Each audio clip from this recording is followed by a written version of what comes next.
Hi guys. तो आज हम लोग स्टार्ट करने जा रहे हैं विजन का पीटी 365 ऑफ एनवायरनमेंट।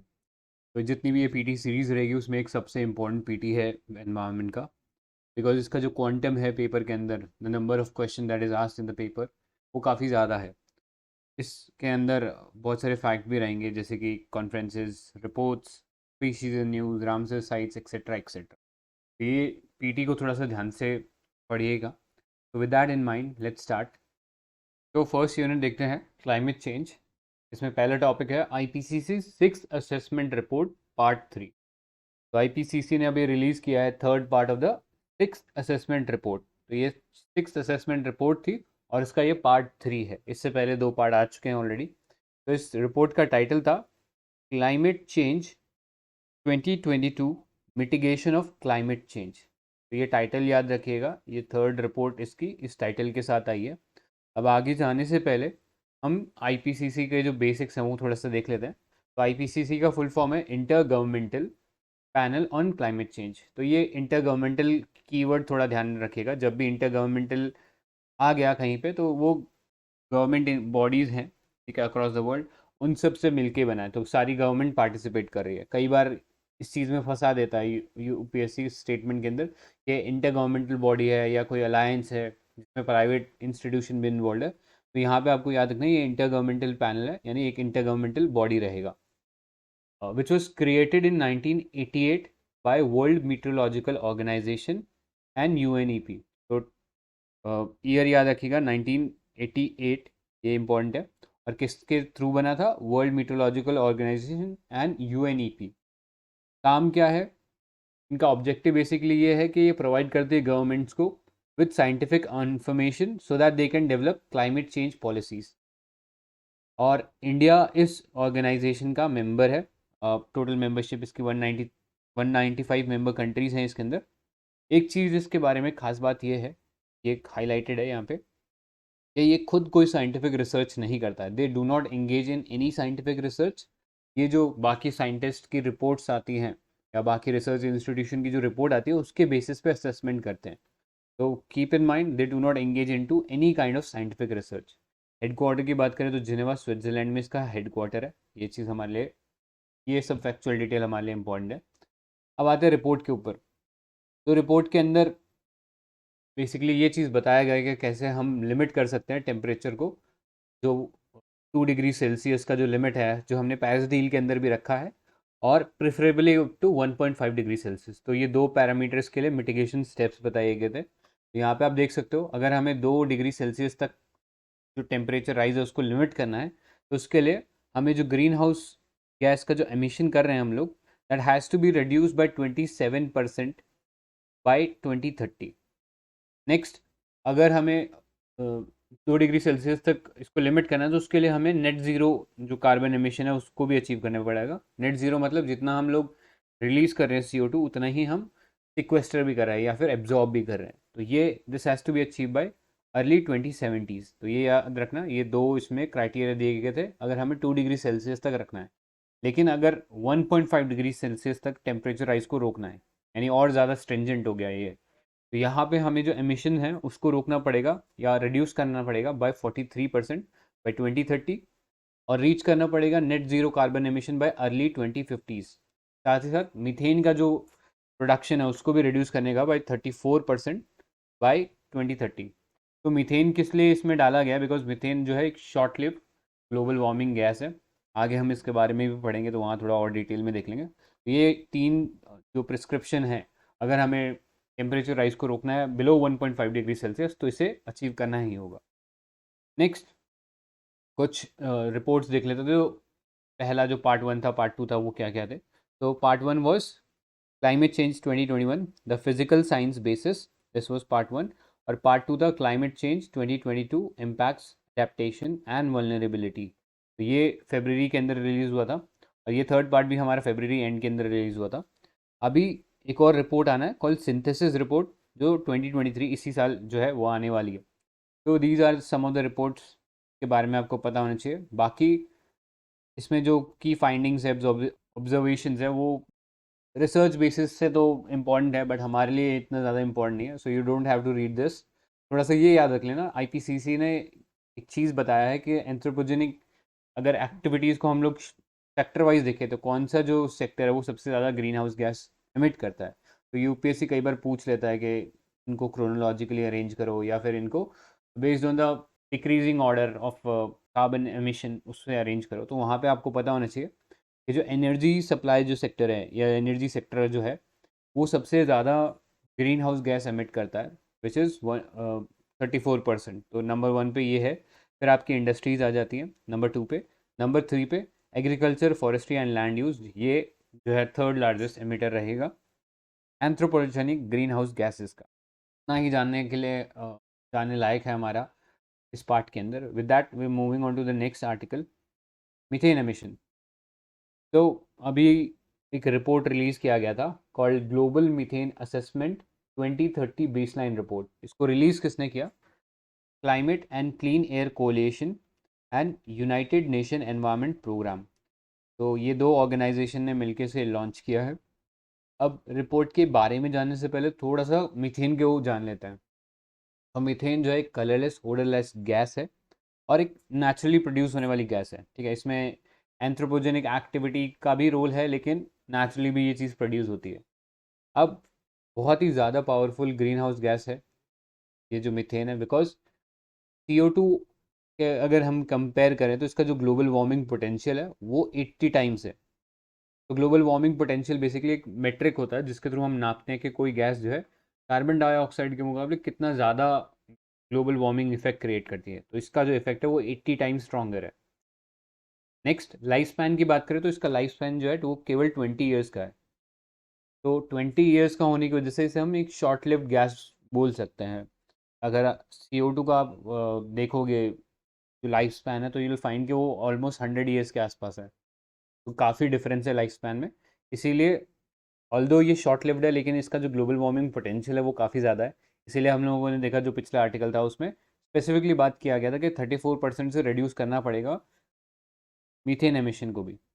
नेक्स्ट, ये जो गैस है ये रिस्पॉन्सिबल है 25% of the global warming and half of the growth of tropospheric ozone formation. तो ट्रोपोस्फेरिक ओजोन जो है वो एक पॉल्यूटेंट है। ऑल्दो ओजोन हमारे लिए काफ़ी इंपॉर्टेंट है जब तक कि वो स्ट्रेटोस्फेयर में, लेकिन अगर वो ट्रोपोस्फेयर में आ जाता है तो वो हमारे लिए पॉल्यूटेंट बन जाता है और तरह तरह की बीमारियाँ जो है वो क्रिएट करता है। Next, India is among the top 5 emitters of methane in the world. तो ये भी फैक्ट थोड़ा याद रखिएगा। अब मीथेन प्रोड्यूस कहाँ कहाँ से हो रहा है? तो पहला इसमें है, अगर क्वांटम की बात करेंगे कि किस स्केल पे सबसे ज़्यादा प्रोड्यूस हो रहा है, तो वेटलैंड्स पे नंबर 1 है, सबसे ज़्यादा इसमें प्रोड्यूस होता है। नेक्स्ट, फॉसिल फ्यूल एक्सट्रैक्शन के थ्रू हम लोग इसको देखते हैं। फिर लाइफ स्टॉक है, लैंडफिल है, नेचुरल जियोलॉजिकल सीड से हो गया, राइस कल्टीवेशन वगैरह इन सब से हो गया। ठीक है, तो ये थोड़े से फैक्ट्स याद रख लीजिएगा बिकॉज यूपीएससी ने प्रीलिम्स के अंदर एक बार नाइट्रोजन के सोर्सेज पूछे हुए थे, तो हो सकता है इस बार मीथेन के सोर्सेज पूछ ले। तो याद रखना ये सारे सोर्सेज हैं मीथेन एमिशन के। अब इस रिपोर्ट के बारे में थोड़ा सा और डिस्कस करते हैं। तो this report was launch at the climate and Clean air ministerial meeting at the 27th conference of party of UNFCCC। तो COP27 आपको पता ही है शर्म एल शेख इजिप्ट में हुआ था, आगे उसके बारे में और डिटेल्स में पढ़ेंगे। तो इस रिपोर्ट के अंदर एग्जामिन किया गया था जो मीथेन एमिशन के ऊपर स्टेप लेने पड़ेंगे कंट्रीज़ को, साथ ही जो ग्लोबल मीथेन प्लेज है उसको टारगेट को कैसे इफेक्ट करेगा। तो ये चीज़ें इसके अंदर डिस्कस करी गई थी। अभी इस रिपोर्ट में ऐसा पाया गया कि एनवायरनमेंट के अंदर जो मीथेन है वो almost 260% of pre industrial level है और ह्यूमन ड्रिवन जो मीथेन एमिशन है वो 45% ऑफ द करंट जो ग्लोबल वार्मिंग हो रही है उसके लिए रिस्पॉन्सिबल है। अब थोड़े से बेसिक्स देख लेते हैं। तो यू मस्ट बी नोइंग कि COP26 के अंदर हम लोगों ने कॉप ग्लोबल मीथेन प्लेज जो था वो लॉन्च किया था। अभी रिसेंटली ऑस्ट्रेलिया ने ज्वाइन किया। तो इंडिया इसका पार्ट नहीं है, एक तो ये चीज़ आपको पता होना चाहिए। India is not a member because India का ऐसा कहना था इस प्लेज को अगर हम साइन करते हैं तो हमारे फार्म सेक्टर को ये नेगेटिवली इम्पैक्ट करेगा क्योंकि फार्म सेक्टर के ऊपर सब्सिडी रिड्यूस करने को बोल रहा था। तो this Global methane Pledge was led by United States and European Union. Aim ये था कि हम कलेक्टिवली रिड्यूस करें methane emission by at least 30% below 2020 level by 2030। तो टारगेट ईयर क्या है? टारगेट ईयर आपका है 2030 बेस ईयर क्या है, मतलब जिसको रेफरेंस लेके हम रिड्यूस करेंगे, वो है 2020, और कितना करना है वो है 30%, एटलीस्ट 30%, याद रखिएगा ये चीज़। नेक्स्ट, ग्लोबल एनर्जी मॉनिटर है। तो ग्लोबल एनर्जी मॉनिटर ने ऐसा पाया कि जो 30 फॉसिल फ्यूल कंपनी है, they accounted for nearly half of the planet warming methane. तो ये जो 30 कंपनीज हैं, इन्हें रोकने की ज़रूरत है। और ये जो ग्लोबल एनर्जी मॉनिटर है, एक नॉन प्रॉफिट ऑर्गेनाइजेशन है जो क्लीन एनर्जी की तरफ ट्रांजिशन करने में हेल्प कर रहा है वर्ल्ड को। तो नेक्स्ट हम देखते हैं इंटरनेशनल मीथेन एमिशन ऑब्जर्वेटरी। तो ये जो है यूएनईपी का एक इनिशिएटिव है with support from European commission, started in 2021। तो ये एक रिपोर्ट रिलीज करता है और एम इसका ये होता है कि हम कट करें मीथेन एमिशन को in the fastest way, so that जो क्लाइमेट चेंज है उसको रोका जा सके इन शॉर्ट टर्म। तो जैसा अभी हम लोगों ने डिस्कस भी किया कि जो मीथेन है वो एक शॉर्ट लिव लेकिन बहुत हाई ग्लोबल वार्मिंग पोटेंशियल वाला गैस है। तो अगर हम इसको कट डाउन करते हैं तो ऑटोमेटिकली हम क्लाइमेट चेंज को रोक पाएंगे काफ़ी जल्दी। तो इसका अगर हम बात करें, ये एक कोर इम्प्लीमेंटिंग पार्टनर है of the global methane pledge. तो ये याद रखना, international methane emission observatory. Next topic है NASA's earth surface mineral dust source investigation. तो नाम इसका शॉर्टली है एमिट मिशन। तो एमिट मिशन नासा का ये मिशन है, और एम ये है कि हम जो मीथेन के जो सुपर एमिटर्स हैं, यानी मीथेन को जो सबसे ज़्यादा एमिट करने वाले सोर्सेज हैं, उनको मैप करें अर्थ की सरफेस पे। तो बहुत सारे इसने सुपर एमिटर्स आइडेंटिफाई किए हैं Central Asia, West Asia, south western United States वगैरह में। तो this is all you need to know about the methane emission. Okay, next article पे चलते हैं। तो नेक्स्ट आर्टिकल है ocean acidification and Arctic ice. तो अभी कुछ रिसर्चर्स की टीम ने बेसिकली ये इशू को रेस किया है कि हमारा जो आर्टिक ओशन है उसका जो एसिडिटी लेवल है वो बहुत तेज़ी से बढ़ रहा है। In fact it is rising 3 to 4 times faster than the ocean water elsewhere. बाकी जगहों के मुकाबले 3-4 गुना ज़्यादा तेज़ी से यहाँ पे ओशन वाटर जो है एसिडिफाई हो रहा है। अब ओशन वाटर एसिडिफाई कैसे होता है? तो यू नो कि ग्लोबल वार्मिंग कैसे हो रहा है कि CO2 का जो प्रेजेंस है वो हमारे एटमॉस्फेयर में बढ़ रहा है। तो CO2 का कंसंट्रेशन बढ़ता है तो CO2 जो है वो वाटर भी अब्जॉर्ब करता है, जो ओशन वाटर है। एंड ओशन वाटर जब इस गैस को अब्जॉर्ब करता है तो ये वाटर के साथ मिलके एक एसिड बनाता है जिसे हम बोलते हैं कार्बोनिक एसिड। तो कार्बोनिक एसिड जो है ऑल्दो बहुत वीक एसिड है, लेकिन ये लॉन्ग टर्म में काफ़ी एसिडिटी बढ़ा सकता है हमारे जो ओशन वाटर है उसकी, और उससे बहुत सारे जो लिविंग ऑर्गेनिजम्स है वो नेगेटिवली इम्पैक्ट हो सकते हैं। तो इससे खासकर जो ऐसे मरीन ऑर्गेनिज्म हैं जिनके पास कार्बोनेट शेल्स होते हैं, जैसे कि क्रैब्स हो गए, कई टाइप के शेल फिशेज हो गई, ये सब लोग एक कार्बोनेट का शेल लेके घूमते हैं। अब ये एसिड अगर बन जाता है ओशन वाटर में थोड़ी सी ज़्यादा क्वांटिटी में, तो ऑटोमेटिकली इनका ये जो कार्बोनेट शेल है ये घुलने लगेगा, और ये घुलने लगेगा तो ऑटोमेटिकली इनकी जो लाइफ है वो थ्रेटन हो जाएगी। तो this is the impact of ocean acidification. Next Arctic region के बारे में थोड़ी सी बात कर लेते हैं। तो जोग्राफिकल रीजन जो नॉर्थ पोल के अराउंड है उसको हम रफली आर्टिक रीजन बोलते हैं, लेकिन एग्जैक्टली अगर हम बोलना चाहते हैं तो ये लाइन जो है लैटिट्यूड है 66.5 डिग्री नॉर्थ ऑफ इक्वेटर, उसको हम बोलते हैं कि ये रीजन जो है आर्टिक सर्कल कहलाता है। तो सिग्निफिकेंस क्या है आर्टिक रीजन का? तो यहाँ पे जो मेल्टिंग ऑफ आइस हो रहा है उससे बहुत सारे इम्पैक्ट हो रहे हैं एनवायरनमेंट के ऊपर, जैसे कि जो ग्लोबल टेम्परेचर है वर्ल्ड का वो बढ़ रहा है। फिर यहाँ पे जो आइस मेल्ट हो रही है उससे हमें नए नए रीजन्स मिल रहा है जिसके अंदर हमें बहुत सारे इकोनॉमिक रिसोर्सेज हैं, स्पेशली द मिनरल रिसोर्सेज, तो बहुत सारे वहाँ पे मिल रहे हैं। नेक्स्ट, इससे पॉसिबिलिटी ओपन हो रही है नॉर्थ सी ट्रेड रूट की, जो कि एक नया ट्रेड रूट बन सकता है। सो एज यू नो, अभी रशिया का जो ट्रेड है with the rest of the world वो रिस्ट्रिक्टेड रहता है, क्योंकि उसके जो ईस्टर्न साइड में जितने भी पोर्ट्स हैं, यहाँ पे जो बेरिंग सी वाले साइड के जो पोर्ट्स हैं ये सारे फ्रीज रहते हैं।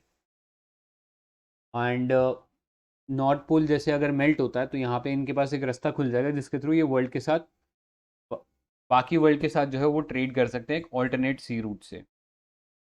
Next, this is categorize as world's climate change barometer. So UPSC कई बार इस टाइप के एपिथेट्स पूछ लेता है, मतलब इस टाइप के टर्म्स पूछ लेता है।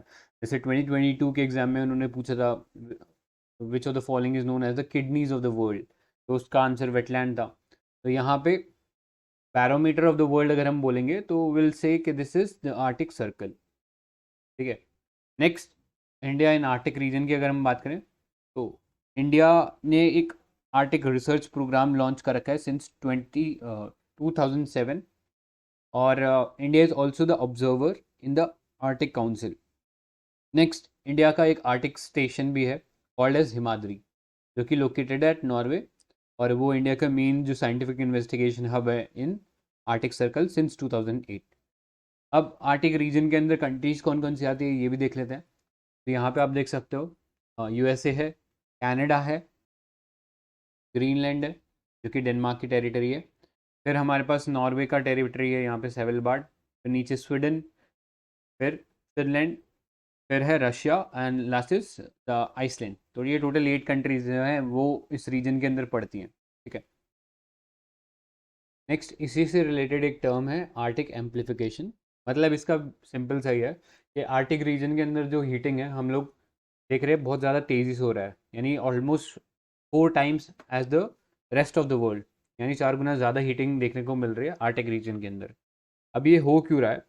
तो ग्लोबल वार्मिंग की वजह से पूरे वर्ल्ड के ऊपर जो है टेम्परेचर राइज देखने को मिल रहा है। लेकिन आर्टिक रीजन में क्या हो रहा है, इस टेम्परेचर राइज की वजह से जो आइस था, आइस शीट था, जो कि पहले एल्बिडो कर रहा था, एल्बिडो मतलब सन की जो रेज आई डायरेक्टली रिफ्लेक्ट होगी विदाउट इवन एब्जॉर्बिंग, तो ये एल्बिडो जो था ये टेम्परेचर को कम रख रहा था। लेकिन ग्लोबल वार्मिंग से आइस जो है ये मेल्ट हो रहा है, ये मेल्ट हो रहा है तो ऑटोमेटिकली एल्बिडो भी कम हो रहा है। एल्बिडो कम हो रहा है तो सन की जो रेस थी अब ज़्यादा एब्जॉर्ब हो रही है इस रीजन के अंदर, उसकी वजह से यहाँ पे रेन का जो ऑकरेंस है वो बढ़ गया है, रेन की वजह से क्लाउड्स फॉर्मेशन हो रहा है। अब क्लाउड्स जैसे ही फॉर्म हो जाते हैं तो ये जो बाकी जो एल्बिडो हो रहा था, ये एल्बिडो जो है ये टकराता है क्लाउड से और ट्रैप होके रह जाता है। तो that is how the temperature is rising. तो ये पता होना चाहिए, आइस शीट मेल्ट हो रहा है, के मेल्ट होने से ज़्यादा जो एनर्जी है सन का वो आ रहा है, उससे क्लाउड फॉर्मेशन हो रहा है, और क्लाउड फॉर्मेशन जो है रिफ्लेक्टेड जो इंसुलेशन है उसको रोक रहा है, अंदर ट्रैप कर रहा है। तो that is why the Arctic amplification is happening. Next impact क्या है? देखो इम्पैक्ट कर रहा है, एक तो ओवरऑल वर्ल्ड के क्लाइमेट को इम्पैक्ट करेगा। अगर आर्टिक रीजन जो है वो तेज़ी से मेल्ट होगा तो पूरे वर्ल्ड का जो क्लाइमेट है वो इफेक्ट होगा। फिर जो स्पीशीज़ हैं यहाँ पे इस रीजन के अंदर लाइक पोलर बेयर, वेल्स, इनका भी जो लाइफ है वो खतरे में आ जाएगा, they will move towards extinction. Positive side देखें इसका तो न्यू ट्रेड रूट्स खुल सकते हैं, नेचुरल रिसोर्सेज मिल सकते हैं। तो these are some of the impacts. Next topic है इसमें ज़ॉम्बी आइस या डूम्ड आइस। तो अभी एक आइस शीट देखने को मिला था ग्रीनलैंड का, जो कि मेन जो अपना जो ग्लेशियर है जिससे वो फीड हो रहा था उससे ब्रेक ऑफ हो गया। ऐसा माना जा रहा है कि ये जो ग्रीनलैंड का आइस शीट है ये जिस ग्लोबल सी लेवल टेम्परेचर है उसको 10 इंचज से रेज कर सकता है। तो ज़ॉम्बी आइस बेसिकली ऐसा आइस शीट बोल सकते हैं जो कि अपने मेन ग्लेशियर से कट ऑफ हो गया, यानी अब उसको जो फ्रेश आइस थी या फ्रेश स्नो थी वो नहीं मिल रही है। ठीक है, कि ऑल्दो वो आइस शीट अभी भी एग्जिस्ट कर रहा है लेकिन जो जिस सोर्स से उससे वो पूरी स्नो मिल रही थी वो नहीं है अब। ठीक है, तो इसलिए डूम्ड आइस या ज़ॉम्बी आइस का कॉन्सेप्ट सामने आता है। नेक्स्ट है आर्टिक रिपोर्ट कार्ड 2022। तो यूएस का जो national oceanic and atmospheric administration है वो ये एनुअली रिलीज़ कर रहा है ये रिपोर्ट सिंस 2006। तो ये एक पीयर रिव्यूड सोर्स है, मतलब साइंटिस्ट की जो कम्युनिटी आपस में रिव्यू करती है उस चीज़ को, so that they provide an up-to-date environmental information on Arctic। तो वही सेम चीज़ें जो हम लोगों ने अभी पढ़ी उनसी सब चीज़ों को ये भी बता रहा है। इसके साथ ही ये थोड़ा एक लोकेशन के बारे में बता रहा है, चुक्ची सी के बारे में, कि यहाँ पे परसिस्टेंट समर सी आइस रहेगा due to cooler surface temperature. तो ये चुक्ची सी कहाँ पे है? तो इस टाइप की जो प्लेसेस इन न्यूज़ है वो भी हमारे लिए इम्पॉर्टेंट है। तो ये देख सकते हो आप, यूएसए है, ये रशिया है, इन दोनों के बीच में जो है हम चुक्ची सी देखते हैं नॉर्थ पोल के अराउंड। फिर आगे बेरिंग स्ट्रेट है जो कि कनेक्ट करता है बेरिंग सी को। तो ये लोकेशन थोड़ा सा देख लेना, Chukchi sea, Bering strait and then Bering sea. तो ये था अबाउट द आर्टिक रीजन। तो नेक्स्ट पार्ट देखते हैं international conferences, conventions and initiative. Again एक बहुत ही इंपॉर्टेंट पार्ट है बिकॉज यूपीएससी ने प्रीलिम्स के अंदर, मेंस के अंदर इस पार्ट से काफ़ी सारे क्वेश्चन पूछे हैं। इनफैक्ट 2021 मेंस के अंदर हम लोगों ने देखा कॉप 26 के ऊपर एक क्वेश्चन पूछा हुआ था। तो आप डेफिनेटली एक्सपेक्ट कर सकते हो कि यहाँ से आपका एक आध कोई क्वेश्चन फंस जाएगा इस पार्ट से। तो इस पार्ट को थोड़ा ढंग से पढ़ना। तो पहला टॉपिक देखते हैं, कॉप 27। तो एज यू ऑल नो कि शर्म एल शेख इजिप्ट के अंदर हमारा 27 कॉन्फ्रेंस ऑफ पार्टी हुआ UNFCCC का। तो आगे जानने से पहले कॉप 27 के क्या आउटकम थे, हम थोड़ा कॉप 26 को रिवाइज कर लेते हैं। तो कॉप 26 जो कि ग्लासगो में हुआ था, and it concluded with a Glasgow Climate Pact. अब ग्लासगो क्लाइमेट पैक्ट के अंदर हमने पहली बार स्पेसिफिकली टारगेट किया था फॉसिल फ्यूल्स को। अब तक ऐसा किसी और कॉप के अंदर नहीं हुआ था। तो यहाँ पे बोला गया था कि हम फेज डाउन करेंगे अनअबेटेड कोल को और फेज आउट करेंगे इनएफिशिएंट फॉसिल फ्यूल सब्सिडी। तो ये जो दो टर्म्स हैं हमारे लिए, ये काफ़ी ज़्यादा इंपॉर्टेंट है। तो फेज डाउन का क्या मतलब है कि कोल को फेज डाउन करने का मतलब ये है कि जो कोल का यूसेज है उसको कम करना है। और phase out inefficient fuel subsidy का मतलब है जो सब्सिडी दी जा रही है फॉसिल फ्यूल पे, उसे कंप्लीटली ख़त्म करना है। ठीक है, तो फेज आउट और फेज डाउन का ये डिफरेंस याद रखना। इसके अलावा एक Sharm el Sheikh work programme on global adaptation, global goal on adaptation जो था वो भी इसके अंदर बात रखा गया था उसका भी। तो जैसे ही कॉप 26 ख़त्म हुआ था उसके बाद एक बॉन क्लाइमेट चेंज कॉन्फ्रेंस हुआ था, जहाँ पे टेक्निकल डायलॉग हुआ था global stocktake and draft of global goal on adaptation. ये सब चीज़ें जो थी ये कॉप 26 का ही आउटकम थी। अब आते कॉप 27 के ऊपर। तो apart from being the conference of party to the UNFCCC, ये और भी दो कॉन्फ्रेंसेज होती हैं, वो भी इसी के साथ ही होती हैं। तो वो कौन कौन सी कॉन्फ्रेंस है, एक तो है parties to the Kyoto protocol. तो ये CMP 17 था, मतलब 17th एडिशन था क्योटो प्रोटोकॉल के जितने भी सिग्नेटरीज थे उस उन पार्टीज़ का। Next, parties to the Paris agreement CMA 4। तो जो जितनी भी कंट्रीज पेरिस एग्रीमेंट के अंदर मेंबर्स थी वो सब का भी यहाँ पे कॉन्फ्रेंस साइडलाइन पे हुआ था। और ये जो कॉप 27 है, this ended with the release of शर्म एल शेख इम्प्लीमेंटेशन प्लान। तो थोड़ा आउटकम देखते हैं क्या थे इसके आउटकम। तो पहला था क्लाइमेट टारगेट्स। तो जितने भी कंट्रीज आए थे उन सबको रिक्वेस्ट किया गया था वो रिविजिट करें and strengthen their 2030 climate targets by the end of year 2023।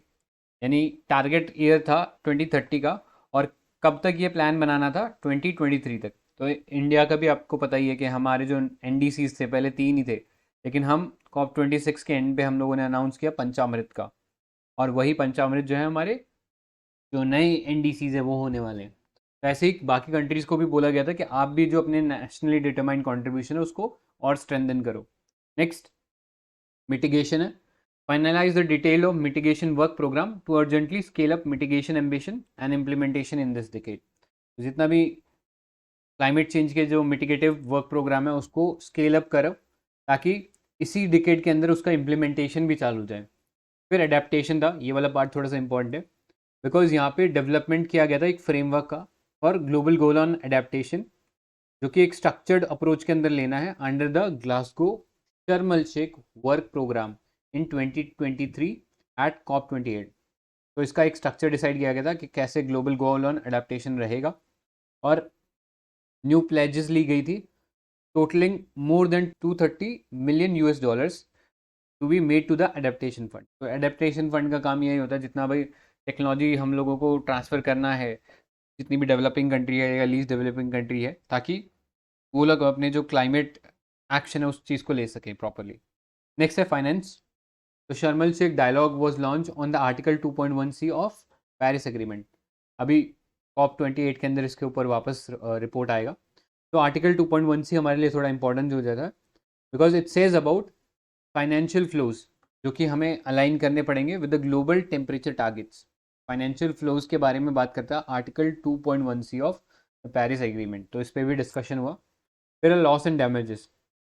तो लॉस एंड डैमेजेस का मतलब क्या है कि जो डेवलप्ड नेशन थे जिन्होंने पहले पॉल्यूशन क्रिएट किया और अपना डेवलपमेंट कर लिया, और उस डेवलपमेंट की वजह से जो लीस्ट डेवलप्ड और डेवलपिंग कंट्रीज सफ़र कर रहे हैं उनको कंपनसेट करने की ज़रूरत है। तो उसके लिए एक नया फंडिंग अरेंजमेंट एस्टैब्लिश करने की बात हो रही थी for the loss and damages. तो इसके लिए एक ट्रांजिशनल कमेटी सेटअप की जाएगी जो कि रिकमेंडेशन देगी एट द COP28। तो अभी सेटअप की जाएगी, अभी करी नहीं है। Next, institutional arrangement for the operationalise of Santiago network. तो सेंटियागो नेटवर्क याद रखना, ये लॉस एंड डैमेजेस से ही रिलेटेड है, तो इस टाइप के कीवर्ड्स आपको डाल के पूछ सकता है। तो इसका जो सेक्रेटेरिएट होगा इस नेटवर्क का, दिस विल ऑल्सो भी सिलेक्टेड बाय 2023, यानी अब जो नेक्स्ट कॉप होगा उसके अंदर ये चीज़ देखने को मिलेगा।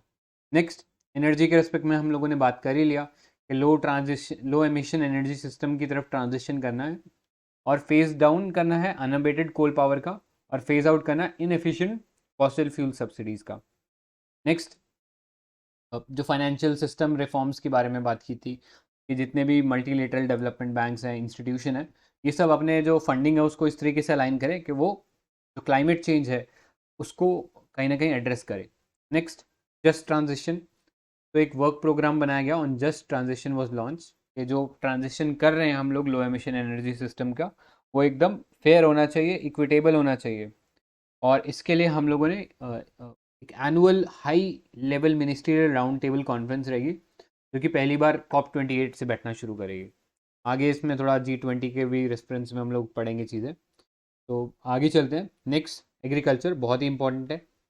यहाँ पे था Coroneva Joint Work for Agriculture was given a 4-year lease for the establishment of a 4-year Sharm el Sheikh joint program on the implementation of climate action on agriculture and food security। तो इसको एक 4-year lease दिया गया है eight शर्म el Sheikh, और ये जो Koronivia joint work for agriculture है, it is the only programme to focus on agriculture and food security under the UNFCCC। याद रखना, सिर्फ एकमात्र प्रोग्राम है UNFCCC के अंदर। तो यहाँ पे एक रेड फ्लैग भी आ जाता ओनली। तो जब भी यूपीएससी ओनली वगैरह इस टाइप के टर्म्स डालता है ना, काफ़ी बार गलत होता है, बट अगर ये कोरोनेवा के रिस्पेक्ट में अगर डलता है तो वो सही रहेगा। इसके अलावा टेक्नोलॉजी ट्रांसफर एंड डिप्लॉयमेंट के लिए एक पहली बार टेक्नोलॉजी एग्जीक्यूटिव कमेटी बनाया गया, and climate technology centre and network to be set up for 2023 to 2027। इसके अलावा और भी बहुत सारे मेंशन थे पहली बार, जैसे food, river, nature based solution, tipping points, right to healthy environment. ये सब हम लोग आगे देखने वाले हैं पीटी के अंदर ही। तो आगे चलते हैं इससे रिलेटेड डेवलपमेंट्स में। पहला था breakthrough agenda sets priority. तो ये जो ब्रेक थ्रू एजेंडा था, इसके जो सिग्नेटरीज थे उन्होंने मैप आउट किया प्रायोरिटी एक्शन। प्रायोरिटी एक्शन का मतलब ऐसे इनिशिएटिव जिन पे सबसे पहले एक्शन लेने की ज़रूरत है, ताकि ये जो क्लाइमेट चेंज है इसको रोका जा सके। तो this was delivered by the COP27 to help make clean technologies cheaper and cleaner. तो ये था ब्रेक थ्रू एजेंडा के अंदर जो प्रायोरिटी सेट करने का मेन ऑब्जेक्टिव था वो। अब this was launch at the COP26 by coalition of 45 countries. इसमें इंडिया भी सिग्नेटरी है, तो याद रखना ब्रेक थ्रू एजेंडा में India also is a signatory.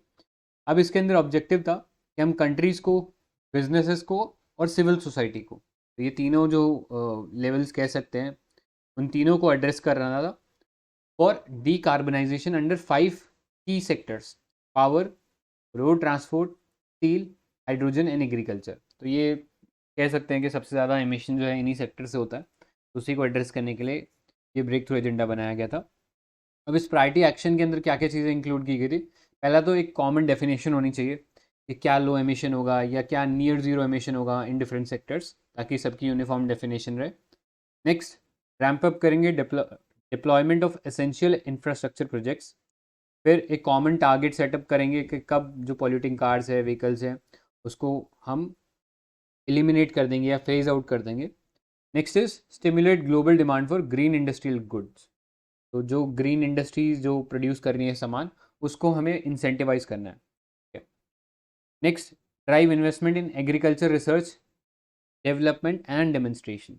Agriculture के अंदर भी फंडिंग लेके आनी है। तो ये सब जो प्रायोरिटी एरियाज थे उसी के ऊपर बात की गई थी। अब ये प्रायोरिटी एक्शन सपोर्ट कौन कर रहा है? पहला सपोर्ट कर रहा है फर्स्ट मूवर कोएलिशन। तो थोड़ा सा फर्स्ट मूवर कोएलिशन देख लेते हैं क्या ऑर्गेनाइजेशन है ये। तो यहाँ पे बॉक्स में आप देख सकते हो। तो ये जो फर्स्ट मूवर कोएलिशन थी, ये भी COP26 के दौरान ही लॉन्च हुई थी by US and World Economic Forum. India ने भी ज्वाइन किया था फर्स्ट मूवर कोएलिशन की स्टीयरिंग बोर्ड को।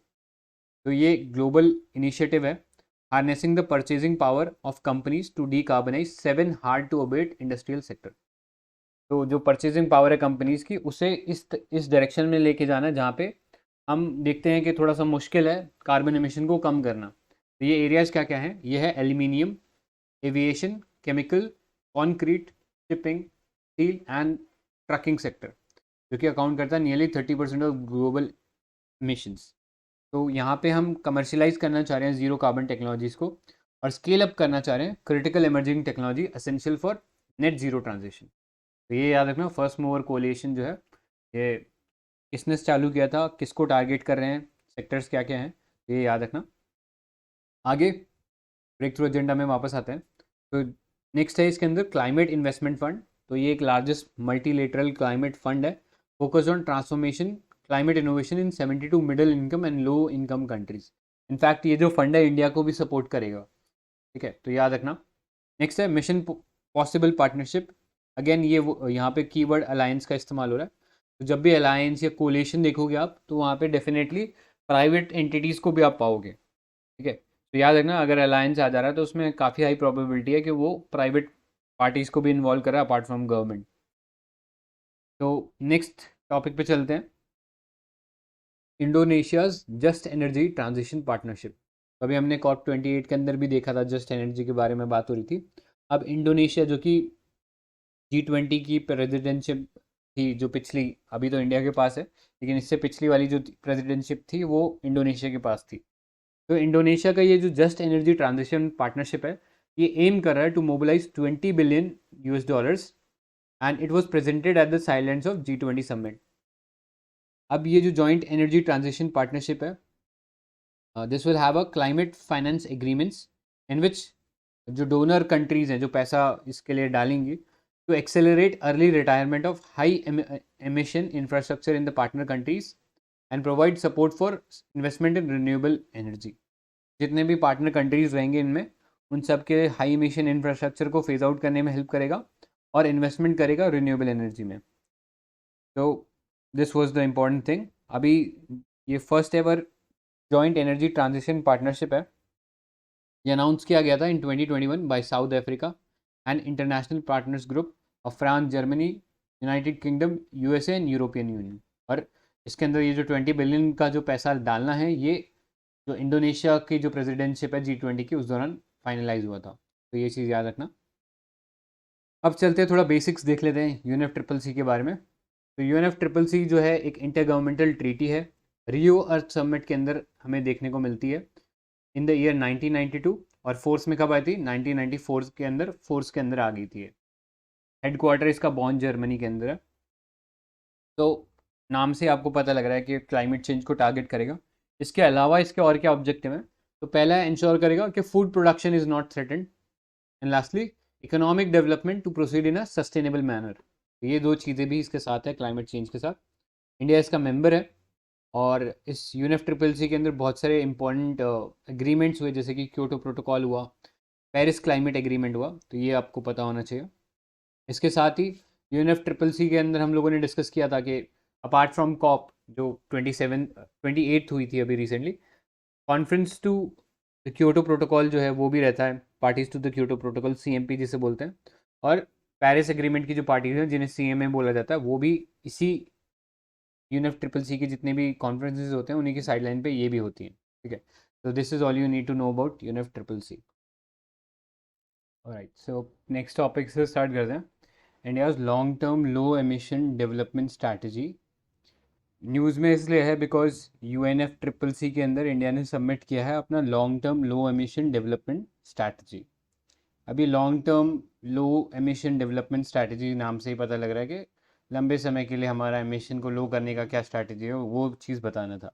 तो ये एक ऑब्लिगेशन था पार्टीज़ के अंडर, जो कि UNFCCC का जो COP 21 हुआ था, पेरिस एग्रीमेंट जिसके अंडर हुआ था, वहाँ पे ये चीज़ क्लियरली बोला गया था कि ये जो कंट्रीज़ हैं, apart from declaring NDCs which is nationally determined contribution, उन्हें long term low emission development strategies भी डिक्लेयर करनी पड़ेंगी। सो ये पेरिस एग्रीमेंट के आर्टिकल 4.19, सो ये आर्टिकल नंबर थोड़ा सा ध्यान रख लेना, कई बार डायरेक्टली पूछ सकता है कि आर्टिकल 4.19 जो है ये किस चीज़ से रिलेटेड है। So this is related to long term low emission development strategy से रिलेटेड है, और उसी के अंडर इंडिया ने अपना जो लॉन्ग टर्म गोल है उसको डिक्लेयर किया। सो देख लेते हैं इंडिया का क्या गोल रहा। सो इंडिया का जो गोल है उसको 7 एलिमेंट्स के अंदर हम लोगों ने डिवाइड किया है। पहला है low carbon development of electricity system consistent with the development. यहाँ पे टारगेट जो है एनडीसी टारगेट वो 50% नॉन फॉसिल फ्यूल कैपेसिटी का रखा गया है बाय 2030। ये हम लोगों को पता ही है, जो पंचामृत पीएम ने दिया था एट द COP26, उसमें से एक ये भी था। नेक्स्ट, रिन्यूएबल परचेज ऑब्लिगेशन जो है हम लोग लेके आए हैं, ताकि डिस्ट्रीब्यूशन कंपनीज जो है वो मैंडेटरली खरीदें पावर जो है रिन्यूएबल जो एनर्जी जनरेटर्स है उनसे, जैसे कि सोलर और विंड, जो जनरली लोग डिस्कॉम्स खरीद नहीं रहे थे, तो उसके लिए रिन्यूएबल परचेज एग्रीमेंट्स ला दिए। फिर ग्रीन एनर्जी कॉरिडोर्स बनाए to strengthen transmission network in 8 renewable energy rich states. तो याद रखना, ग्रीन एनर्जी कॉरिडोर का मतलब है जो पावर सेक्टर के लिए जो ट्रांसमिशन लाइन बनाते हैं, उसके लिए जो ग्रिड्स बनाते हैं, उसके लिए बनाया गया है ये ग्रीन एनर्जी कॉरिडोर। और फिर एक 3 fold rise in the nuclear install capacity. तो इस पॉइंट पे फंसा सकते हैं आपको कि जनरली हम लोग, अगर ये फैक्ट पता होना तो थोड़ा सा हमें लगता है कि न्यूक्लियर फैसिलिटीज़ पे शायद ना फोकस करें। तो याद रखना, यहाँ पे 3 फोल्ड राइज रखा गया है न्यूक्लियर इंस्टॉल्ड कैपेसिटी के अंदर बाय 2032। ये है इलेक्ट्रिसिटी सिस्टम के अंदर कैसे हम लो एमिशन ला सकते हैं। Next, integrated efficient inclusive low carbon transport system. यहाँ पे जो हमारी नेशनल बायोफ्यूल पॉलिसी थी, उसके अंदर आपको पता ही है कि 20% इथेनॉल ब्लेंडिंग करना था, वो उससे कंसिस्टेंट है। इंडियन रेलवेज ने एक टारगेट रखा है कि वो नेट जीरो बन जाएंगे बाय 2030। नेक्स्ट, लीप फ्रॉग करके हम भारत स्टेज 6 पे, भारत स्टेज 6 जो है हम लोग डायरेक्ट जंप किए हैं फ्रॉम भारत स्टेज 4। एक नेशनल मास्टर प्लान है for multi modal connectivity. PM गति शक्ति इसके अंदर है, तो ये पता होना चाहिए। Next, adaptation in urban design energy and material efficiency. तो इसके लिए हमारे पास एक नेशनल अर्बन पॉलिसी फ्रेमवर्क हम लोगों ने तैयार किया है, बिल्डिंग कोड्स बनाए हैं कई सारे, ठीक है। इसके बारे में थोड़ा पता होना चाहिए। फिर एक इंडियन कूलिंग एक्शन प्लान है। इसके अंदर कूलिंग एक्शन प्लान के अंदर जो इंडिया का जो कूलिंग डिमांड है, ठीक है, क्योंकि टेम्परेचर राइज हो रहा है और उससे कूलिंग की डिमांड बढ़ने वाली है। ऐसे में कूलिंग की डिमांड को हम मीट भी करें और साथ ही साथ उसमें जो एनर्जी कंजम्पशन होने वाला है उसको रिड्यूस करें। तो उसके लिए इंडियन कूलिंग एक्शन प्लान है। फिर national mission on sustainable habitat है। इसके अलावा extended producer responsibilities, plastic waste management, ये सब अर्बन डिज़ाइन और जो मटेरियल एफिशिएंसी है, सस्टेनेबल अर्बनाइजेशन है, उससे रिलेटेड है। आगे नेक्स्ट है economy wide decoupling of growth from emission and development of an efficient low emission industrial system. यानी एग्जिस्टिंग जो इंडस्ट्रियल सिस्टम है, जो कि बहुत ही ज़्यादा एनर्जी इंटेंसिव है और साथ ही साथ बहुत ही ज़्यादा एमिशन क्रिएट करता है, उसको कैसे हम सस्टेनेबल बनाएं। तो उसके लिए है national mission for enhanced energy efficiency. फिर जिसके अंदर स्टैंडर्ड लेबलिंग आ जाती है, स्टार रेटिंग प्रोग्राम जो आप देखते हो आइटम्स के ऊपर, वो सब चीज़ इसमें आ जाएगा। फिर fuel switching through promotion of natural gas and national policy on biofuel. फिर है green hydrogen technology and infrastructure promotion. Green hydrogen technology bar bar news में है, तो ये वाला पार्ट थोड़ा सा देख लेना, आगे में हम स्पेसिफिकली डील करेंगे ग्रीन हाइड्रोजन एनर्जी से। नेक्स्ट है CO2 removal and related engineering solution, कि जो कार्बन डाइऑक्साइड जो रिलीज हो रही है उसको हम कैसे सिक्वेस्टर कर सकते हैं थ्रू रिसर्च एंड डेवलपमेंट। तो इसके लिए R&D और ह्यूमन कैपेसिटी जो है उसको डेवलप किया जा रहा है, और इसमें एक मेथडोलॉजी का इस्तेमाल हुआ है, carbon capture utilisation and storage. ये हम लोगों ने मंथली मैगजीन में डिस्कस किया ही था, carbon capture utilisation and storage. आगे आने वाले आर्टिकल्स में इसको स्पेसिफिकली डील करेंगे, तो अभी के लिए याद रख लो, कार्बन कैप्चर यूटिलाइजेशन स्टोरेज एक तरीके से कार्बन सिक्वेस्ट्रेशन जो है उसका रोल प्ले करता है। Next, enhancing forest and vegetation cover consistent with socio economic and ecological consideration. तो ये वाला पॉइंट थोड़ा सा देख लेना, बिकॉज इसमें बहुत सारी चीज़ें आने वाली है।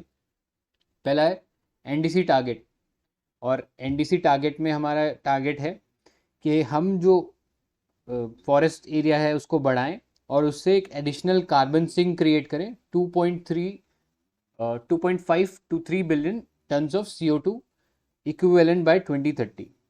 तो याद रखना, ये इतनी कार्बन कैपेसिटी का सिंक बनाना है हमें बाय 2030।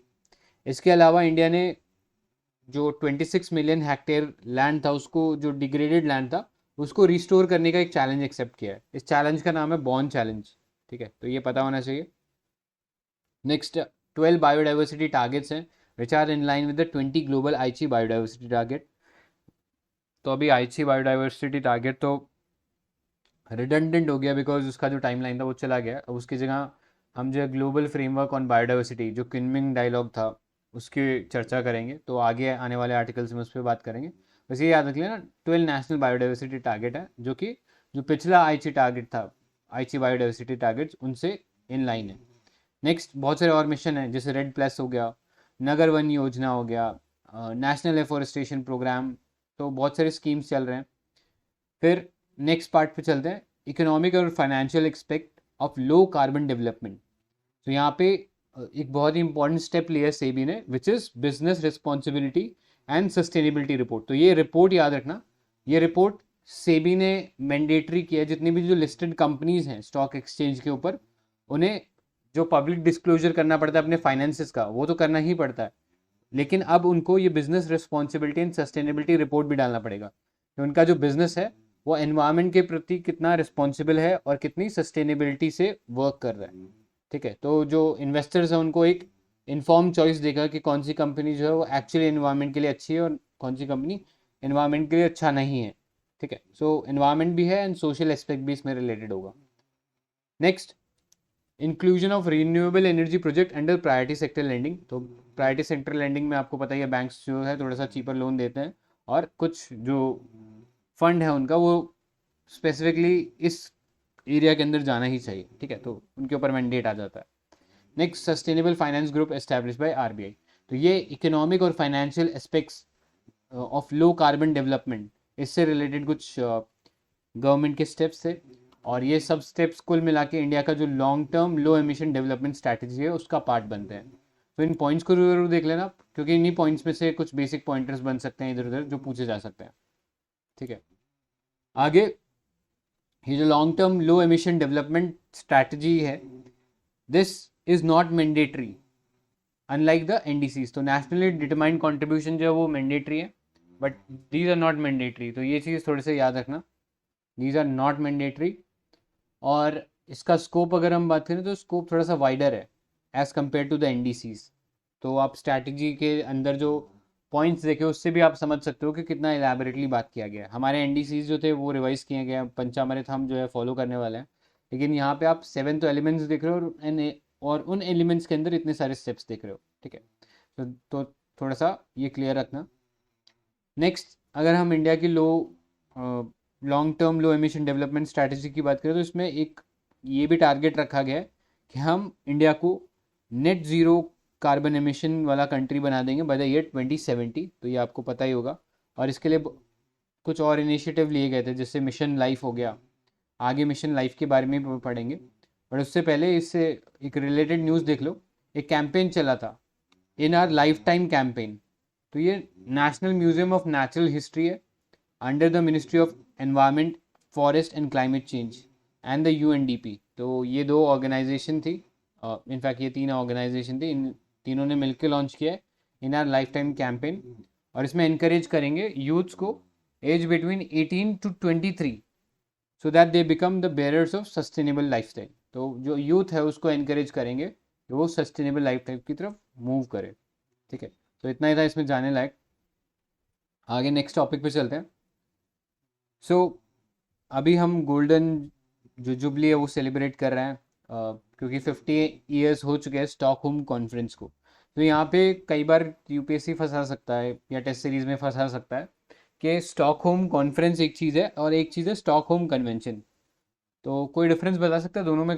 डिफरेंस क्या है, एनीबडी? ये कॉन्फ्रेंस तो ये था ना, क्लाइमेट चेंज रिलेटेड, मतलब United nation climate on the human environment करके इसका नाम था। स्टॉकहोम कन्वेंशन ये है कि वो पीओपी के लिए है भी स्पेसिफिकली। करेक्ट, वेरी करेक्ट, तो ये पता होना चाहिए। सो स्टॉकहोम को भी 50 ईयर्स हो चुके हैं, और स्टॉकहोम जो है स्वीडन के अंदर है, वहाँ पे कोमैमोरेट करने वाले हैं इस चीज़ को। ठीक है, the 1972 United nation conference on human environment, जिसे शॉर्टली हम स्टॉकहोम कॉन्फ्रेंस बोल लेते हैं। तो ये चीज़ याद रखना, स्टॉकहोम कॉन्फ्रेंस को ये United nation conference on human environment नाम से भी जाना जाता है। इस बार का थीम क्या है? सो थीम है a healthy planet for the prosperity of all, our responsibility our opportunity. Stockholm conference का थोड़ा अगर बैकड्रॉप देखें तो यूएस का एक साइंटिफिक एडवाइजरी कमेटी थी जिन्होंने हाईलाइट किया था कि ह्यूमंस जो रिलीज कर रहे हैं carbon dioxide to the atmosphere, वो लीड कर रहा है एटमॉस्फेरिक वार्मिंग में या ग्लोबल वार्मिंग में रिजल्ट कर रहा है। फिर यूएनजीए का एक मीटिंग होता है 1968 के अंदर जो पहली बार डिस्कस करता है कि क्लाइमेट चेंज जो है वो हो रहा है, और उसके बेसिस उसको प्रूव करने के लिए कुछ साइंटिफिक एविडेंसेस दिए गए। ठीक है, तो ये था जर्नी। उसके बाद जो हम स्टॉकहोम कॉन्फ्रेंस को बनते हुए देख मतलब एस्टैब्लिश करते हैं। So this was the first major conference on international level for environment issue. Organise किया गया था 1972 में। थीम था ओनली वन अर्थ। ठीक है, इसमें 122 countries adopted the Stockholm declaration and adopted to 26 principle and an action plan.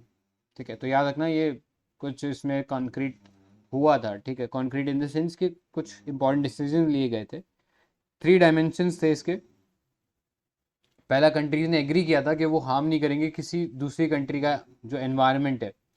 Next, establishment of the international body called UNEP. तो यहाँ से यूएनईपी का जो बर्थ है हमें देखने को मिलता है, और फिर यूएनईपी से पता नहीं कितनी नंबर ऑफ ऑर्गेनाइजेशन शुरू हुई। इसके अलावा कुछ और आउटकम थे जो बाद में हम कह सकते हैं कि स्टॉकहोम कॉन्फ्रेंस का एक तरीके से सक्सेस ही बोल सकते हैं।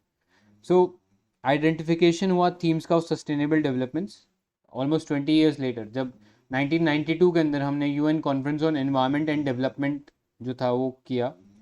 सो अर्थ समिट जिसको हम बोलते हैं which happened in Rio de Janeiro. So वहाँ पे पहली बार डिफाइन किया गया था व्हाट इज सस्टेनेबल डेवलपमेंट, जिसका डेफिनेशन हम श्योर सबको पता ही होगा। इसके अलावा कुछ और की प्रिंसिपल्स आए, जैसे प्रिकॉशनरी प्रिंसिपल में वियना कन्वेंशन आया for the protection of ozone layer. तो ये पहला मल्टीलेटरल एनवायरनमेंट एग्रीमेंट था that codified precautionary measures in 1985। फिर है पॉल्यूटर पे प्रिंसिपल। सो आपको पता ही है प्रिंसिपल के अंदर यही बोला गया कि जो भी ह्यूमन या फिर जो भी ऑर्गेनाइजेशन एनवायरनमेंट को पॉल्यूट करती है या जो भी कंट्री पॉल्यूट करती है, they must pay for it. ठीक है, so this 2 principles were established. अब यहाँ पे एक डायग्राम दिया गया है। तो इस डायग्राम में बेसिकली टाइमलाइन बताई हुई है जितने भी इंपॉर्टेंट मल्टीलेटरल एनवायरनमेंट एग्रीमेंट्स हुए। चैनल के ऊपर भी शेयर किया गया था ये, तो इसको ज़रूर देख लेना बिकॉज डेफिनेटली क्वेश्चन इस टाइप से पूछे जा सकते हैं कि क्रोनोलॉजी क्या रही थी डिफरेंट ऑर्गेनाइजेशंस की। ठीक है, तो यहाँ पे कुछ इंपॉर्टेंट जो है मैंने हाईलाइट कर दिए। तो रामसर कन्वेंशन था 1971। फिर convention on protection of world cultural and natural heritage site 1972 था। फिर साइट्स बनता है 1973 में। फिर MARPOL, MARPOL is basically a convention for prevention of pollution from ships, तो 1973 में आता है। फिर 1985 में और 1987, इस 2 सालों के दौरान वियना कन्वेंशन और मॉन्ट्रियल प्रोटोकॉल आता है। ठीक है, तो ये चीज़ थोड़ा सा पता होना चाहिए। नेक्स्ट, बेसल कन्वेंशन था on the control of transboundary movement of hazardous waste and the disposable. फिर 1992 में जब रियो अर्थ समिट होती है तो 3 सिस्टर ऑर्गेनाइजेशन बनती है। तो convention on CBD, framework convention on climate change and UN convention to combat desertification. तो ये 3 sister organisation Rio Earth summit में से निकलती है। फिर 1998 में हमारे पास है Rotterdam convention on hazardous chemical in the international trade. फिर है Stockholm convention on persistent organic pollutants. तो ये थोड़ा पता होना चाहिए। फिर 2013 में हमारे पास है मीनामाटा कन्वेंशन ऑन मरकरी। ठीक है, तो ये कुछ इंपॉर्टेंट एग्रीमेंट्स रहे हैं with respect to the multilateral environment initiatives. ठीक है, तो ये इसके बारे में थोड़ा सा टाइमलाइन देख लेना। आगे चलते हैं। Next is Montreal protocol. So Montreal protocol का अभी ये 35th एनिवर्सरी चल रहा है, और हम इंटरनेशनल डे जो है सेलिब्रेट करते हैं for preservation of the ozone layer which is celebrated on 16th September। इस बार का जो थीम था 2022 के लिए वो था Montreal protocol at 35 global cooperation protecting life on earth. So आगे जाने से पहले कि मॉन्ट्रियल प्रोटोकॉल क्या है थोड़ा सा देख लेते हैं। इंडिया जो है मॉन्ट्रियल प्रोटोकॉल से कैसे रिलेटेड है. So India has become a party to Montreal protocol in 1992, has successfully met the phase out targets of all ODS. ODS क्या है? ODS is ozone depleting substances, जैसे CFC हो गया, क्लोरोफ्लोरोकार्बन. सो India ने ये जो टारगेट है इसको मीट कर लिया और अप्रूव कर लिया ratification of Kigali amendment to the Montreal protocol. So Montreal के अंदर प्रोटोकॉल के अंदर ओडीएस को रिड्यूस करने की बात की थी. किगाली के अंदर जो ग्लोबल वार्मिंग गैसेज है उनको फेज डाउन करने की बात की थी. सो India has two phase down by 2028 and cut HFC emission, hydrofluorocarbons emission, by 15% of the level 2024-26 level by the year 2047. तो यहाँ पे टारगेट ईयर हमारे लिए 2047 है और बेस ईयर क्या है जहाँ से हम उस लेवल को नापेंगे कि कितना रिड्यूस किया है. So this is the base. और ये किसके अंडर है? ये किगाली के अंडर है. सो मॉन्ट्रियल प्रोटोकॉल आप जानते हो, ये this was part basically protocol of Vienna convention for protection of ozone layer. इसमें जो ओजोन डिप्लीटिंग सब्सटेंस है उसको ख़त्म करने का बात किया गया था. रैटिफाई किया है 198 यूएन मेंबर्स. ऑलमोस्ट यूनिवर्सल जो है इसके अंदर सब्सक्रिप्शन या कंट्रीज़ की जो मेंबरशिप है इसके अंदर कंप्लीट है. कि गाली जो एग्रीमेंट था this was adopted in 2016 which came into force in 2019. और ये बेसिकली प्रोवाइड करता है path to achieve 80% reduction in the hydrofluorocarbons consumption by 2047. Montreal protocol के अंदर हम लोगों ने अमेंडमेंट किया है ताकि हम रिप्लेस कर दें CFCs को with HFCs which do not destroy ozone layer but are extremely potent in causing global warming. So CFC तो ODS था इसलिए उसे एलिमिनेट करना था. अब HFCs जो था उन्हें एलिमिनेट इसलिए करना है क्योंकि ऑल्दो वो ओजोन डिप्लीटिंग नहीं है बट वो ग्लोबल वार्मिंग जो है या ग्लोबल वार्मिंग गैस की तरह वर्क करते हैं. ठीक है, दिस यू शुड नो. अब ओजोन और ODS के बारे में तो आपको पता ही है. ओजोन जो है स्ट्रेटोस्फेयर के अंदर है. 90% ओजोन हमें स्ट्रेटोस्फेयर के अंदर देखने को मिलती है और वहाँ पे वो एब्जॉर्ब करती है यूवी रेज को. तो यूवी रेज जो है वो ब्रेक डाउन करती है ओजोन मॉलिक्यूल को. वो ब्रेक डाउन होता रहता है, वापस जुड़ता रहता है, and that's how the stratosphere is the ozone in the stratosphere is functioning. So next is ozone depleting gas index. तो यूएस का एक ये एजेंसी है, US national oceanic and atmospheric administration. ठीक है, ये ऑर्गेनाइजेशन थोड़ा हम बार बार पढ़ने वाले हैं क्योंकि और भी इसके इम्पोर्टेंट वर्क्स हैं. तो ये ट्रैक करता है overall stratospheric concentration of ozone depleting chlorine ODC. इसकी जो कंसंट्रेशन है एटमॉस्फेयर में या हमारे स्ट्रेटोस्फेयर में स्पेसिफिकली, तो उसको ये बेसिकली मेजर करता है. इसके अलावा ब्रोमीन जो है जो कि एक लॉन्ग लिव्ड ODS है उसको भी ट्रैक करता है. ठीक है, सो एक क्वेश्चन आप लोगों से यहाँ पे रहेगा कि ये जो ओजोन कंसंट्रेशन है इसको हम कैसे नापते हैं? What is the unit of ozone concentration? Anybody? Dobson. Dobson units में मेजर करते हैं ना? यस करेक्ट, डॉप्सन यूनिट में इसको मेजर करते हैं. राइट, तो ये चीज़ याद रखना. अभी ये जो रिपोर्ट है ये मतलब ये रिपोर्ट निकाला है national oceanic atmospheric administration, US के जो ये एजेंसी है. तो इन्होंने ऐसा पाया अपनी रिपोर्ट में कि जो मिड लैटिट्यूड के ऊपर जो स्ट्रेटोस्फेयर है वहाँ पे जो ओजोन का कंसंट्रेशन है वो ऑलमोस्ट वैसा ही हो गया जैसा 1980s के अंदर था. ठीक है, सो इम्प्रूव हुई है हमारी ओजोन की concentration in the mid latitude. ठीक है, आगे चलते हैं. Next topic is UN ocean conference. तो ये सेकेंड UN ओशन कॉन्फ्रेंस जो हुआ था ये होस्ट किया गया था by Kenya and Portugal at Lisbon, and this ended with a Lisbon declaration. तो लिस्बन डिक्लेरेशन किस बारे में? This declaration was titled our ocean our future call for action. ठीक है, सो आगे जाने से पहले कोई ये बताएगा लाइक हमारे पास एक SDG है जो स्पेसिफिकली ओशन या मरीन लाइफ को टारगेट करता है. तो कोई बता सकते क्या कौन सा SDG है? 14. वेरी गुड, SDG 14 है. ठीक है, तो ये थोड़ा सा याद रखना. नेक्स्ट UNOC जो है, ये United nation ocean conference, this was held in 2017 for the first time eight New York. तब इसको होस्ट किसने किया था? एक्चुअली इट वाज को होस्टेड, मतलब 2 कंट्रीज होस्ट कर रही थी, फिजी और स्वीडन। हुआ कहाँ था? न्यूयॉर्क में। और को होस्ट थे फिजी और स्वीडन। इस बार केन्या और पोर्टुगल जो है वो को होस्ट है सेकेंड UNOC के।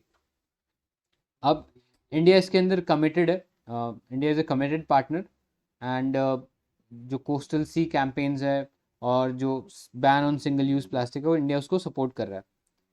Next, over 150 countries have collectively agreed to scale up their science based and innovation to address the ocean emergency। और ये जो इनिशिएटिव है, ये इन लाइन है with the United Nation decade of ocean science for sustainable development. So ये 2021 से लेकर 2030 वाला जो डिकेड है, हम लोगों ने डेडिकेट किया है for ocean science and its development for having a sustainable development. ठीक है, अब इसमें एम्फेसाइज किया गया है जो पेरिस एग्रीमेंट है उस पर, जो ग्लासगो क्लाइमेट पैक्ट है उसके ऊपर भी एम्फेसाइज किया गया, and states have made voluntary commitments to conserve और प्रोटेक्ट। सो ये चीज़ देखना, ये वाला जो हम टारगेट ले रहे हैं, ये आगे भी और जगह हम देखेंगे, जैसे ग्लोबल बायोडाइवर्सिटी फ्रेमवर्क है, उसके अंदर भी यही टारगेट रखा हुआ है हमने मरीन वाटर के लिए, जो मरीन वाटर है या मरीन वाटर ऑर्गेनिजम्स हैं उनके लिए। So at least 30% of the global ocean have to be protected और conserve by 2030 within the marine protected areas और other effective area based conservation measures। इसके अलावा यूनेस्को ने एक पायलट बेसिस पे एक रिपोर्ट लॉन्च किया है, तो स्टेट ऑफ ओशन रिपोर्ट है, ये भी रिलीज किया गया था इस दौरान। अब इसके अलावा की कमिटमेंट्स क्या थे? तो पहला तो हम लोगों ने देख लिया कि 30% जो मरीन वाटर है उसको हमें प्रोटेक्ट करना है, एटलीस्ट 30% बाय 2030, तो ये चीज़ रहेगा। फिर रिड्यूस करना है सिंगल यूज प्लास्टिक को, एलोकेट करना fund on ocean acidification, on research on ocean acidification, climate resilience, and to monitor and control and surveillance, and lastly achieve carbon neutrality by 2040।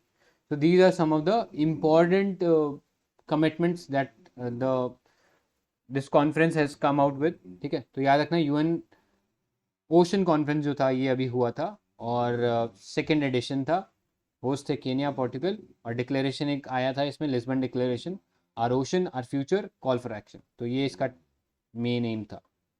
आगे चलते हैं, innovation road map of mission integrated bio refineries. So India ने भी announce किया है this innovation road map of mission integrated bio refineries at the global clean energy action forum.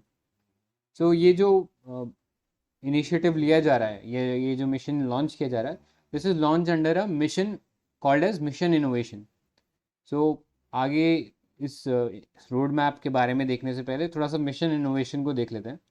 तो mission innovation जो है ये एक ग्लोबल इनिशिएटिव है जिसके थ्रू हम कैटलाइज कर रहे हैं या इन्वेस्टमेंट को बढ़ावा देने की बात कर रहे हैं in research, development and demonstration to make clean energy affordable, attractive and accessible to all during this decade. तो अभी इसमें 22 कंट्रीज रहेंगी, EU भी इसमें पार्ट है, एंड इंडिया इसका एक इम्पॉर्टेंट मेंबर है। और ये पहली बार मिशन लॉन्च कब हुआ था? तो ये जो पेरिस डील हुई थी COP21 के अंदर, ठीक है, COP21 के अंदर ये जो डील हुई थी, इसी के अंदर ये first phase of this mission was launch in 2015। अब ये जो है मिशन इनोवेशन 2.0 चल रहा है, यानी सेकंड फेज चल रहा है, जो कि 2021 से लॉन्च हुआ है। तो याद रखना, पेरिस डील के अंदर मिशन इनोवेशन लॉन्च हुआ था, बहुत सारे नंबर ऑफ इनिशिएटिव लिए गए थे इसके अंदर, और अब ये मिशन इनोवेशन 2.0 चल रहा है, जिसके अंदर ये हम जो टॉपिक पढ़ रहे हैं, innovation road map of mission integrated bio refineries, ये इसके अंडर वर्क करेगा। ठीक है, तो this IRMIB, this will be co-developed by mission integrated biorefineries with active input from Brazil, Canada, European commission and the UK। तो ये सब लोग मिलके डेवलप करेंगे। और काम क्या है? तो काम इनका ही जो वॉइड्स हैं हमारे जो कमिटमेंट्स के अंदर, जैसे कि बायो रिफाइनरी वैल्यू चेन की बात करें, उसमें जो भी गैप्स है, चैलेंजेस हैं, उसको एड्रेस करेंगे। Next, prioritising 8 key actions to support the mission. Next, guiding the mission overall path in achieving its goal.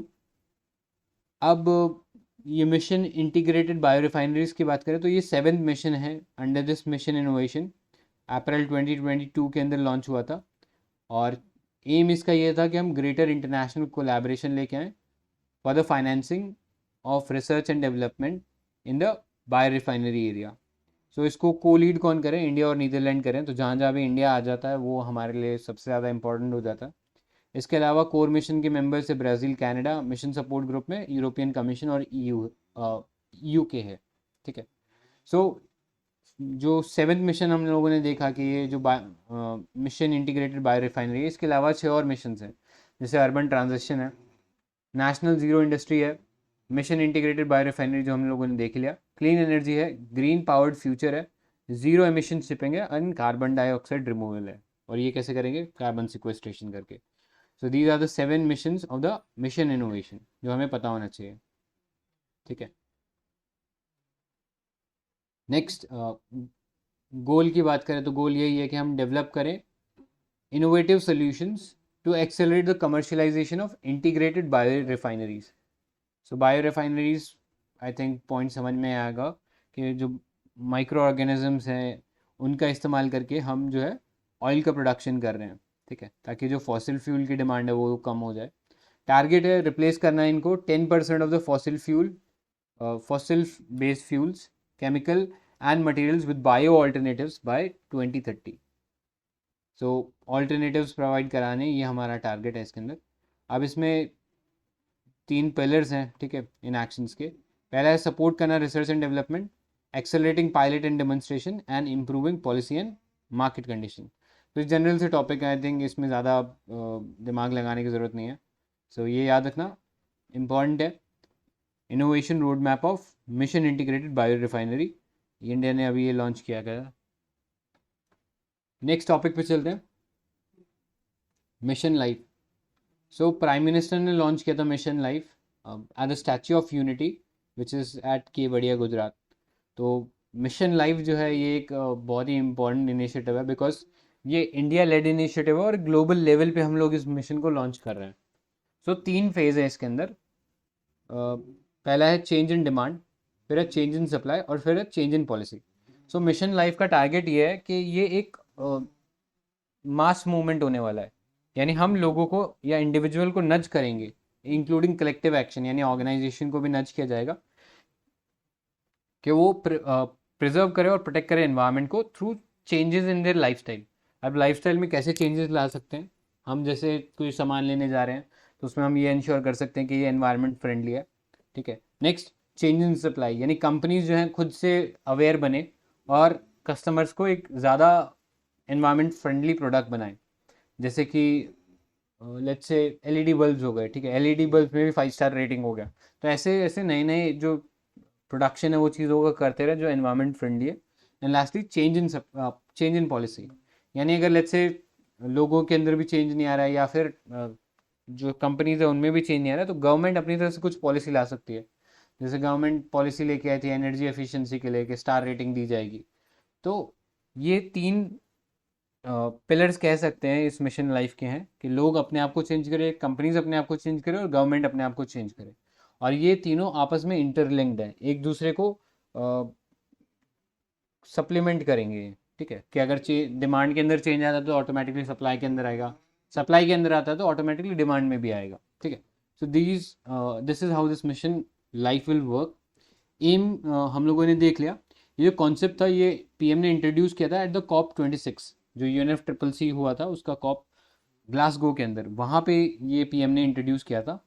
Target क्या है, मोबिलाइज करना है एटलीस्ट 1 बिलियन। तो याद रखना ये एटलीस्ट 1 बिलियन इंडिविजुअल इंडियंस को टारगेट करना है एंड अदर ग्लोबल सिटीजन्स, ताकि वो इंडिविजुअल और कनेक्टिव एक्शन ले सके for preserving and protecting the environment. अब इसका टारगेट पीरियड रहा है 2022 से लेके 2027, तो 5 ईयर का ये टारगेट रहेगा। With in India at least 80% of the villages and urban local bodies to become environment friendly by 2028। तो बहुत ही एम्बिशियस टारगेट है कि 2028 तक 80% विलेजेस और urban local body environment friendly हो जाएंगे। नेक्स्ट इम्प्लीमेंटेशन कौन करेगा, तो ये वाला पार्ट थोड़ा सा ध्यान देना। यहाँ पे थोड़ा सा कैच ये है कि पहले साल के लिए इस पूरे मिशन लाइफ को क्यूरेट और इंक्यूबेट करने का काम नीति आयोग के ऊपर है, ठीक है। लेकिन उसके सब्सिक्वेंट ईयर्स में ये काम जो है मिनिस्ट्री ऑफ एनवायरनमेंट और फॉरेस्ट चेंज करेगा in a non linear and non sequential manner. तो ये थोड़ा सा कैच है यहाँ पे, पहले नीति आयोग है और बाद में उसको रिप्लेस करने के लिए मिनिस्ट्री ऑफ एनवायरनमेंट आ जाएगा। अब एक्शन जो है ये बहुत सिंपल सी चीज़ें हैं, रोज़मर्रा की लाइफ में हम लोग करते हैं कि एलईडी बल्ब यूज़ कर लिया इनकंडेंसेंट लैम्प की जगह, या पब्लिक ट्रांसपोर्ट का इस्तेमाल कर लिया। सो यहाँ पे ये लिस्ट ऑफ एक्शन देखने की ज़रूरत नहीं है, ये तो आप चीज़ें पता ही है आपको। अब लार्जली विजन अगर हम बोले तो विजन ये रखा गया है कि एक प्रो प्लानट पीपल अप्रोच रहे, यानी people living such a lifestyle which is according to the environment, ठीक है। तो याद रखना ये प्रो प्लानट पीपल अप्रोच जो है मिशन लाइफ से एसोसिएटेड है। और इसके साथ साथ टोटल इसके अंदर 75 लाइफ प्रैक्टिसेस रहेंगी अंडर 7 कैटेगरीज, जो ये आप 7 कैटेगरीज आप देख सकते हो, तो ज़्यादा डीप में जाने की ज़रूरत नहीं है इसके अंदर। ऊपर से ये कैटेगरी ज़रूर देख लेना, जैसे एनर्जी सेव, वाटर सेव, फिर सिंगल यूज़ प्लास्टिक है, सस्टेनेबल फूड सिस्टम अडॉप्शन है, फिर waste reduce, healthy lifestyle adopted, और lastly e waste reduction. So these are the 7 pillars, और इसके अंदर फिर 75 लाइफस्टाइल प्रैक्टिसेस हैं। तो इतना ही हमारे जानने के लिए सफिशिएंट है। So with that will move to the next topic, carbon border adjustment mechanism. तो अभी रिसेंटली इंडिया ने अपोज किया है this carbon border adjustment mechanism which happen at the 27th COP at Sharm el Sheikh Egypt. तो ये carbon border adjustment mechanism जो है ये यूरोप का एक प्लान था कि हम लोग टैक्स करेंगे ऐसे प्रोडक्ट्स को जो कि नॉन ईयू कंट्रीज ईयू के अंदर भेज रही है, या जो ईयू में इंपोर्ट हो रहा है नॉन ईयू प्रोडक्ट्स जो कि एनवायरनमेंट फ्रेंडली नहीं है, ठीक है। तो उनके ऊपर टैक्स लगाया जाएगा, क्योंकि ईयू के अंदर उन लोगों ने ये एनवायरनमेंट फ्रेंडली जो नॉर्म्स है वो लागू कर दिए हैं, ठीक है। सो अब तक क्या हो रहा था, कुछ ट्रेडर्स कर रहे थे कि वो बाहर से चीज़ों को इंपोर्ट कर रहे थे, क्योंकि उनके ऊपर ये कार्बन टैक्स वगैरह कुछ नहीं लग रहा था, तो इसलिए ये चीज़ें सस्ती पड़ रही थी। तो उस चीज़ को रेक्टिफाई करने के लिए, वो जो पिलफरेज कह सकते हैं, कि उसी चीज़ को स्टॉप करने के लिए कार्बन बॉर्डर एडजस्टमेंट मैकेनिज्म लगाया। अब जितने भी कार्बन इंटेंसिव प्रोडक्ट्स हैं, जैसे iron, steel, cement, fertiliser etcetera, इनके ऊपर एक टैक्स लगेगा। This is carbon tax from year 2026। Aim इसका ये है, एलिमिनेट करना differences in carbon price paid by company subjected to EU's emission trading system. तो ईयू का जो एमिशन ट्रेडिंग सिस्टम है उसके अंदर ये जो कंपनीज, जो डोमेस्टिक कंपनीज थी ईयू की, वो उनके ऊपर टैक्सेस लग रहा था, ठीक है। और एमिशन रिड्यूस करने के लिए नई टेक्नोलॉजी लानी पड़ रही थी, उसमें भी पैसे लग रहा था। तो ये नेगेटिवली इम्पैक्ट हो रहे थे नॉन ईयू से जो प्रोडक्ट्स आ रहे थे उनसे। सो यहाँ पे इन लोगों ने ये carbon border adjustment mechanism launch किया। This is part of basically the fit for 55 in 2030। So EU plan कर रहा है रिड्यूस करना green house gas emission by at least 55% by 2030 compare to the 1990 level. तो बेस ईयर क्या है, 1990 base year है, 2030 target year है, और कितना कम करना है, दैट इज एटलीस्ट 55%। तो ये फिट फॉर 55 इन 2030 पैकेज है, उसका पार्ट है ये carbon border adjustment mechanism. Functioning की बात करें तो ईयू के जो इम्पोर्टर्स हैं उनको खरीदना पड़ेगा carbon certificates corresponding to the carbon price on the line of EU's carbon pricing policy. So let's say कोई स्टील का प्रोडक्ट है, तो EU के अंदर लेट्स से उसके ऊपर 10 यूरोज का जो है वो टैक्स लग रहा था, क्योंकि कार्बन एमिशन उतना हो रहा है। लेकिन जो इम्पोर्टर था वो पे नहीं कर रहा था ये चीज़, उसको वो चीज़ सस्ते में पड़ रहा था। लेकिन अब कार्बन बॉर्डर एडजस्टमेंट मैकेनिज्म आने के बाद वो जो इम्पोर्टर है उसको वो 10 रुपीज़, उसके 10 यूरोज हैं उसके ऊपर पे करने पड़ेंगे, बिकॉज जो बाकी EU बेस्ड कंपनीज हैं वो उस प्रोडक्ट के ऊपर ऑलरेडी 10 यूरोज पे कर रही थी। सो this is what is this carbon border adjustment mechanism. साथ ही अगर लेट्स से कोई डिडक्शन हो रहा है तो उसको क्लेम कर सकते हैं दीज कार्बन बॉर्डर मैनेजमेंट जो मैकेनिज्म है उसके अंदर जो भी लायबिलिटी है उसको क्लेम कर सकते हैं वो लोग, अगर नॉन EU कंट्री जो है वो ऑलरेडी पे कर रही है। तो अगर इंडिया में इस टाइप का टैक्स, कार्बन टैक्स लगाया जा रहा है और फिर उस प्रोडक्ट को एक्सपोर्ट किया जा रहा है, तो वहाँ पे वो रिलैक्सेशन ले सकती हैं, ठीक है। इस कार्बन बॉर्डर एडजस्टमेंट मैकेनिज्म के under. So this is also known as carbon border tax और कार्बन लीकेज इंस्ट्रूमेंट। तो इतना पता होना चाहिए, बाकी तो आप चीज़ें जानते ही हो। सिग्निफिकेंस यही है कि एड्रेस करेगा कार्बन लीकेज इश्यू को, एनकरेज करेगा more rapid application of renewable technology across the world, क्योंकि ईयू जो है सभी कंट्रीज़ के लिए एक इम्पॉर्टेंट मार्केट है। तो अगर वहाँ पे ये चीज़ हो रही है तो बाकी कंट्री जो कंपनीज है वो भी नज होंगी कि वो भी रिन्यूएबल टेक्नोलॉजीज को अडॉप्ट कर ले। इंसेंटिवाइज करेगा non EU countries to increase their limit to increase their climate ambition. फिर इंश्योर करेगा global climate efforts not undermine due to carbon leakage. And lastly upholding polluter pay principle, कि जो pollute कर रहा है एनवायरनमेंट को they should pay for the pollution that they are creating. So India क्यों oppose कर रहा है? बिकॉज इंडिया ये बोल रहा है कि ये नेगेटिवली इम्पैक्ट करेगा इंडिया से जो जाने वाला एक्सपोर्टर टू द ईयू, तो इसलिए इंडिया इस चीज़ को अपोज कर रहा है। सो आज के लिए यहीं पे स्टॉप करते हैं कार्बन बॉर्डर एडजस्टमेंट मैकेनिज्म से। अभी तक जो पढ़ा उसमें किसी को कोई डाउट है या कोई क्वेश्चन है तो पूछ सकते हो।